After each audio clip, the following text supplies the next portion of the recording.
আসসালামু আলাইকুম গাইস, কেমন আছো সবাই? আশা করি সবাই ভালো আছো। আজকে আমার ছোট্ট পুচকুটাকে নিয়ে বেরিয়ে পড়েছি ঘুরতে।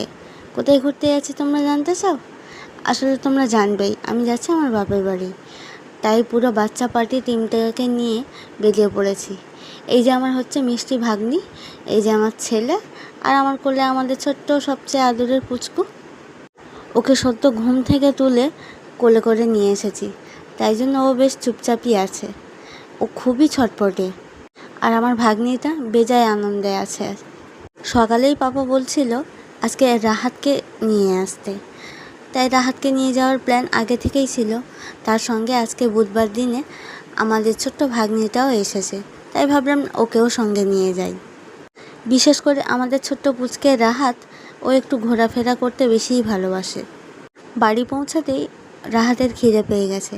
পাপা একটু ফালুদা নিয়েছিল, তাই ওকে খাওয়াচ্ছি। হাতে চামচ ধরতেই কত খুশি দেখো। সন্দেশের বাক্সটা আগে থেকেই রেখে দিয়েছে, যদিও সন্দেশটা আগেই ওর খাওয়া হয়ে গেছে। এখন ফালুদা টেস্ট করছে। ভাত বা স্যারেলাস ছাড়া ও সব কিছু খেতে খুবই ভালোবাসে, সেটা যত ঝাল হোক, টক বা মিষ্টি। কিন্তু খায় কম, মাখে বেশি। বয়সের তুলনায় আমার খুব ভয় করছিল যে কতক্ষণ ওকে রাখতে পারবো, তবে সন্ধ্যা পর্যন্তই আমাদের সাথে ছিল। তারপর আর রাত করলাম না, সন্ধ্যেই বাড়ি ফিরে এসেছি। যেহেতু ওকে কাঁচা ঘুম থেকে তুলে এনেছিলাম, সেজন্য রাস্তায় আস্তে আস্তে ঘুমিয়ে পড়েছে। যাই হোক, এবার বাড়ি ফিরে এলাম। তাড়াতাড়ি করে এবার ফ্রেশ হতে হবে। যতটা সম্ভব চেষ্টা করলাম তাড়াতাড়ি করে সিঁড়ি দিয়ে ওঠার।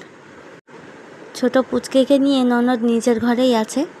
হাতে ক্যামেরাটা ধরে খুব অসুবিধা হচ্ছিল দরজার তালাটা খুলতে, তাই আমার যাকে বললাম চাবিটা ব্যাগ থেকে বার করে দিতে। আর একটা কথা জানিয়ে রাখি, আমাদের ছোট্ট পুচকুর রাহাতের সামনেই জন্মদিন। তোমরা কি ভিডিওটা দেখতে চাও? জানতে চাইলে আমাকে কমেন্ট করো। চেষ্টা করব একটা বড় ভিডিও নিয়ে আসার। ওরা তিনজনেই এত ছটপটে না, ওদেরকে সামলানো খুবই মুশকিল।